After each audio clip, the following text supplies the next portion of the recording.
My name is Percy Jackson.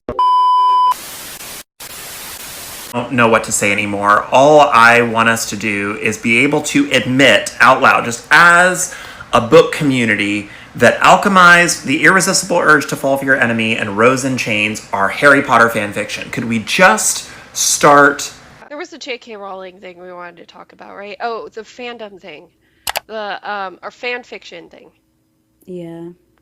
Okay, so I just watched Jeanne's videos on this. Jeanne, who we've had on this podcast before talking about fandom stuff. Um, so the one thing that confused me about this discussion currently going on with Hermione fan fiction getting Mm-hmm. published, like getting actually published and even marketed as Hermione fan fiction, somehow skirting under, J.K. Rowling, Harper, or wait, not Harper. I forgot who the publisher is for it. Scholastic? I don't remember. I don't know, but yeah, like that people are starting to do that now. And there's a discussion going on is this too close to JK Rowling? Is this too close to the transphobia? Is this marketing off of the back of that kind of thing? Mm-hmm. When it comes to direct fan fiction, I see the argument. Like when it's directly like this started as something as on AO3 that I just happened to get published. Um, I think it's hard to not be inspired by Harry Potter though if you grew up as a millennial because it was everywhere. It changed YA fiction and that's like things that unfortunately are part of the Harry Potter legacy despite the fact that it's turned into this horrible evil thing, you know?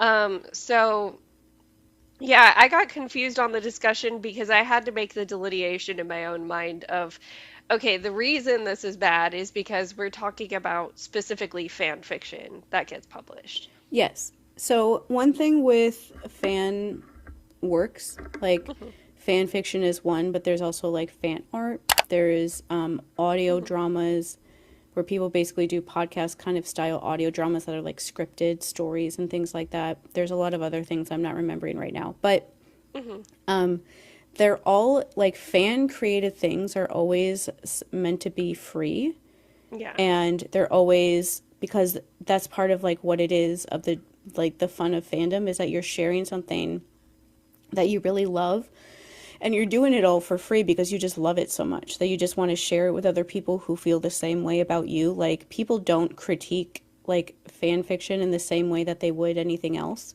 Mhm, because it's like that author is like giving you basically like a gift. They're writing this story for you for free. mhm. Unless it's something like really bad or something, people don't really do that kind of thing. Because it's just a fan that's done it. They're not making any money off of it. They don't even want to. And so already there's always like the question of like, should you even like publish your fan fiction? Yeah. Because it's something that was meant to be free. Some of the time when authors get deals to be like a published author, they take down their fan fiction. A few years or so, there's been a couple ever since. It's always the weirdest stories that get turned into books from fan fiction. Like 50 Shades of Grey was a Twilight fan fiction. Mhm. And they literally just changed the names from Edward and Bella to whatever the characters' names are in Yeah. those movies. They didn't change like basically anything else. You can tell that it's a Twilight fan fiction just from like the general plot. Like I would probably find stories still like that on AO3 right now in Mhm. the Twilight tags and stuff. Yeah.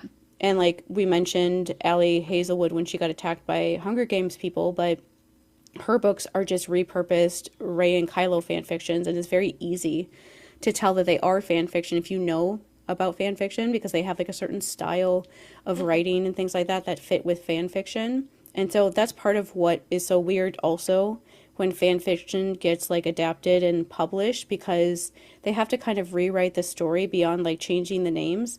They also Yeah. have to rewrite like it format wise to make it work because there are certain tropes in fan fiction that just does not work in like actual published novels.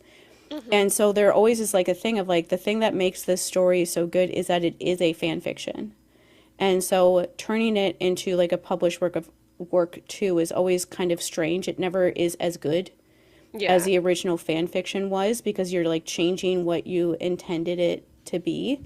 And basically I remember, I think it was last year, people became obsessed with this Draco and Hermione fan fiction. Was it the And Manicold one? yeah, and I Okay. hate that ship. I've always hated it. Even when I liked Harry Potter, I hated that ship. And so I understand why people like that kind of ship in fan fiction, though it's fun. But people Hmm. started like they read the story. It was a really long fan fiction. Like I have read fan fiction stories that are like 300,000 words, and that's not. I've read stories like that in like one day. Yeah. And like but like there are really long fan fictions out there that are the length of a novel or sometimes even longer. Like that one would be like double the length of a normal novel. And so people started like trying to like bind them and then sell it, which is Hmm. actually against the law. You Yeah. cannot do that with fan works. The entire reason why they work is that we don't make any money off of it. As soon as you try to like sell merch about it or you try to like sell like binded copies of it, you are like breaking copyright law because Hmm. you're not allowed to do that. The whole reason why fan fiction works is because we're not doing that. It's just something that is online and we're not trying to make any money off of it. And Yeah. so people started doing that kind of stuff and then that I guess that book and another one at least was got like publishing deals that are both like Draco Hermione books, but the part is that you cannot ever like the thing that Jeanne was saying that is absolutely true is that you can never divorce the fact that that story started off as a Harry Potter fan fiction. Hmm. People know that's what it is. People know that 50 Shades of Grey was a Twilight fan fiction. Yeah. No one's ever going to like forget the fact that that was a Twilight fan fiction originally. The Hmm. everyone knows that the Allie Hazelwood books are Ray and Kylo fan fiction.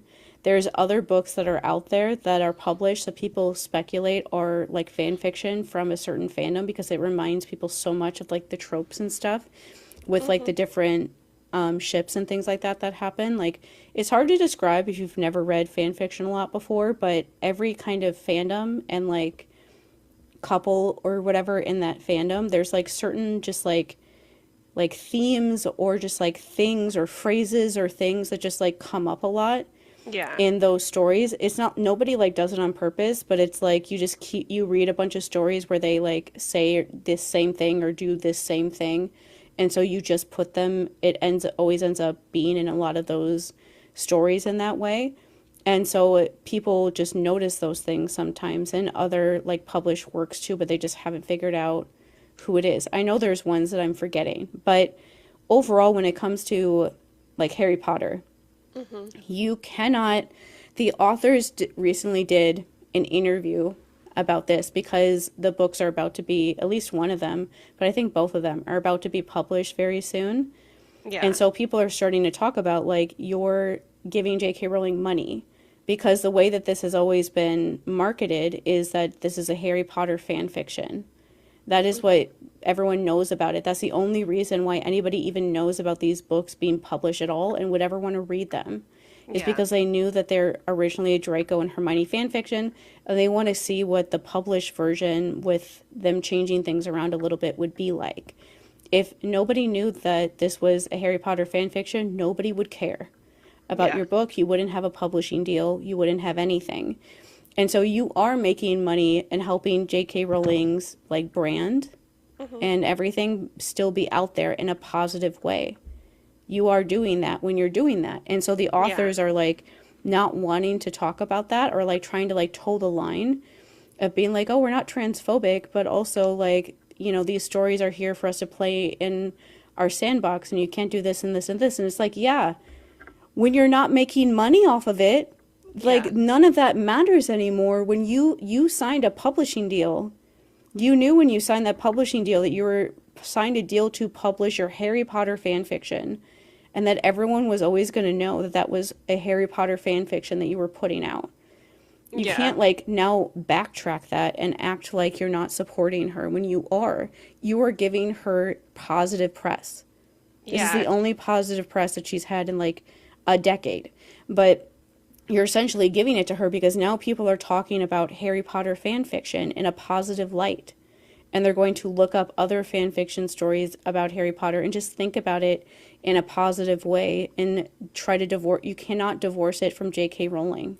Hmm. You can never divorce it from JK Rowling. Like, you can't divorce the fact that 50 Shades of Grey is a Twilight fan fiction about Mormons, Yeah. because that's what Twilight is about. You can't like divorce those things. You never can. And so Yeah. they're trying to, but you can't do that. And it just goes against so much of what like fandom culture overall is that you're not supposed to be doing this, especially not supposed to be doing this to help a fascist look nicer, but you're not supposed to. The idea of like publishing a fan fiction overall is kind of just like feels gross. Like, it feels gross to imagine you like making money off of something that you did just because you loved it. Like, there are fan fiction authors that I love that have been published, but they Hmm. have separate things Yeah. that they It's work like a on that new are, story. yeah, that are like their published works. One of my favorite, probably my favorite Harry Potter author, fan fiction author ever, was she put out these really great stories back when like Yahoo groups were a thing.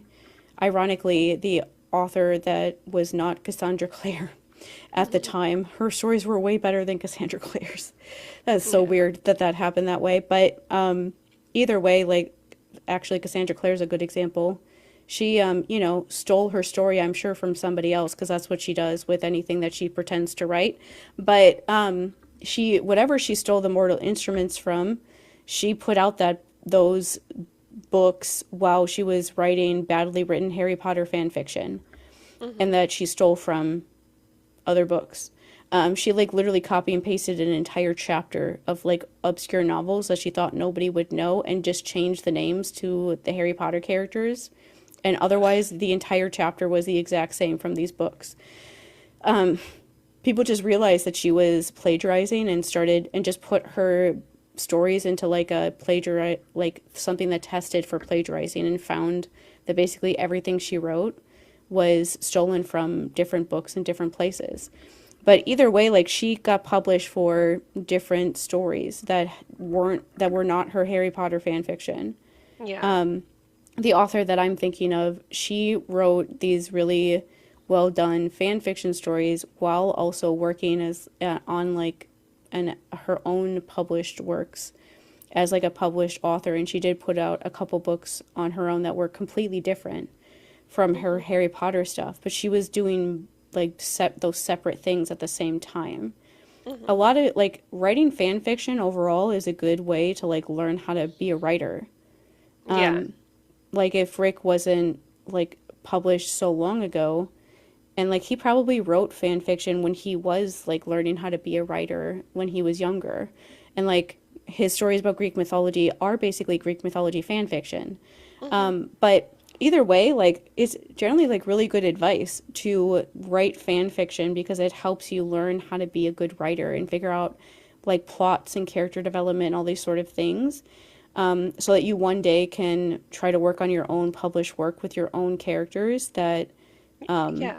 become something real. But like, it just feels like it's cheating because so much of like the development of like characters and their story and like their character arc and all these things, that you don't have to do any of that stuff when you write as much when you write fan fiction because you already know like who the characters are, their person. That's like part of the fun. Yeah, you get to skip over a lot of the world building. Yeah, and like when you listen to fanfic or when you read fan fiction, you go, they don't have to do that much to like.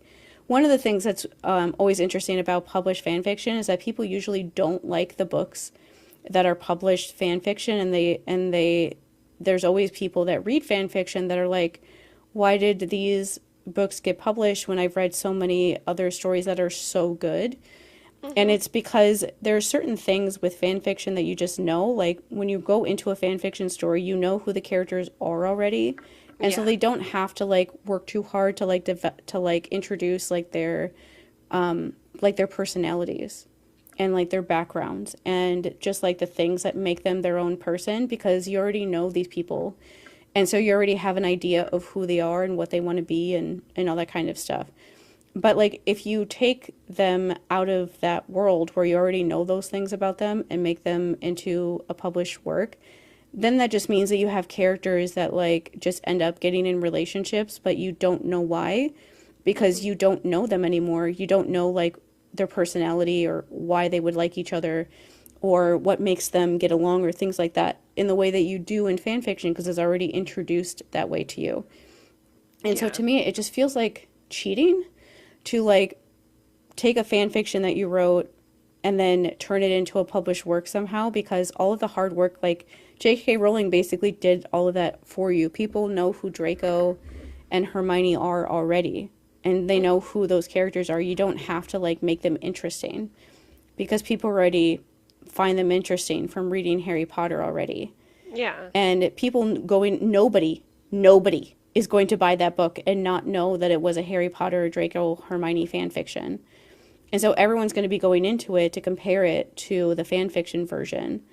And so it's just, it's not right. I think it's questionable to turn your fan fiction into like a published work anyway.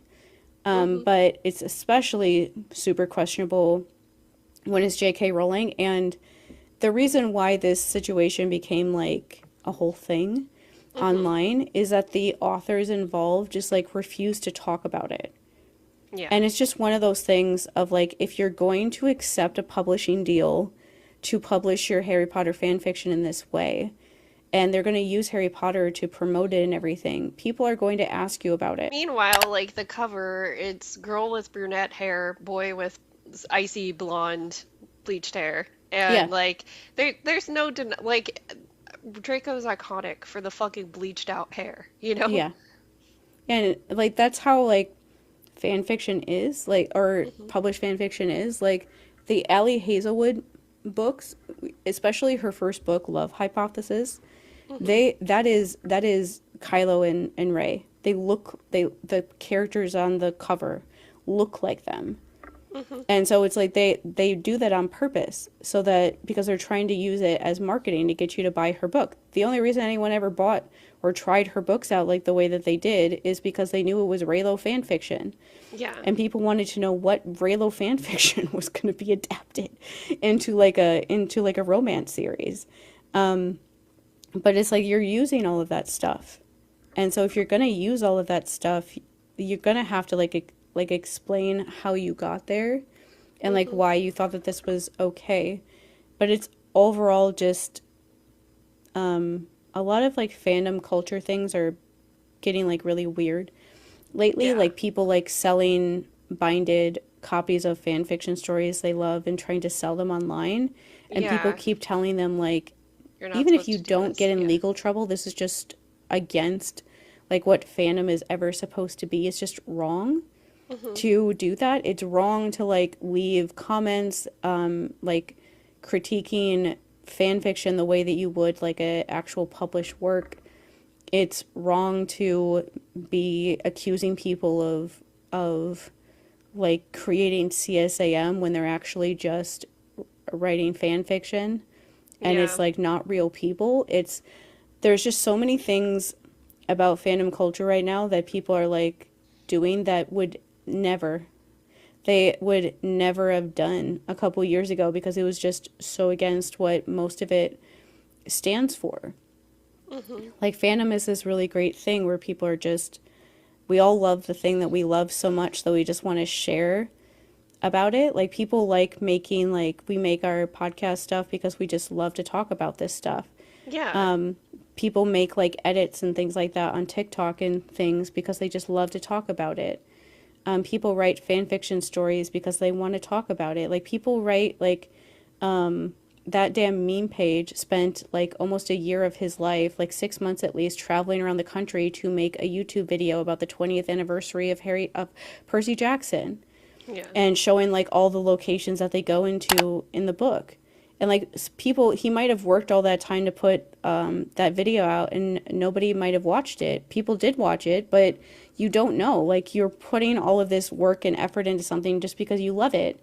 But the friend that was in here before, she writes fan fiction for fun and like rereads the Percy Jackson books too because she's working on her fan fiction.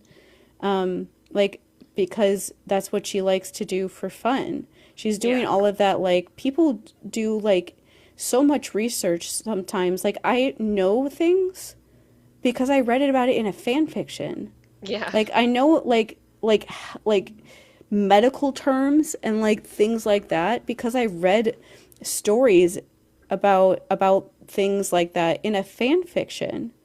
That's the only reason why I know about those things. And so when people ask me why I know about them, I have to lie. But like people who write those stories, sometimes like people who have like actual like health or like medical knowledge will write fan fiction stories about people being in like, you know, a dangerous situation like that where they might die because they just use all of their knowledge to like make it accurate. But a lot of fan fiction writers do not do any of that at all, and they just end up like asking people questions online who are for research, or they just end up researching it a lot to make it as accurate as possible. Like American authors will spend all this time trying to make like British, like things that are British, the characters are British, sound right. Like we try really hard to like make it where they can't tell when that we're American. Yeah. And so like that's just, and they're doing all of that for free. They're never going to make any money off of it. They're not doing it to make money. They're just doing it because they just love to do it. And that's what's so fun about it, is that you just spend all your time being like super creative with other people that are also super creative, and you just have this like built-in community, and everyone just kind of goes with these rules that have been around for the longest time, and we all just get to enjoy this thing together. Yeah. Like when things like this, like even like what we were talking about before with Percy Jackson, like people are just like sharing their theories, and everyone gets to like think about their theories and then build upon them in that way. Like it's like a group activity that we're just all doing together because we all have this thing in common. And it's really fun to do that. And so when you have some of the people in it suddenly like monetizing their fan work, it just feels like this weird sort of betrayal Yeah. of like, but I thought you were one of us kind of feeling. And it's especially complicated when you're writing something affiliated with JK Rowling, right, especially right now.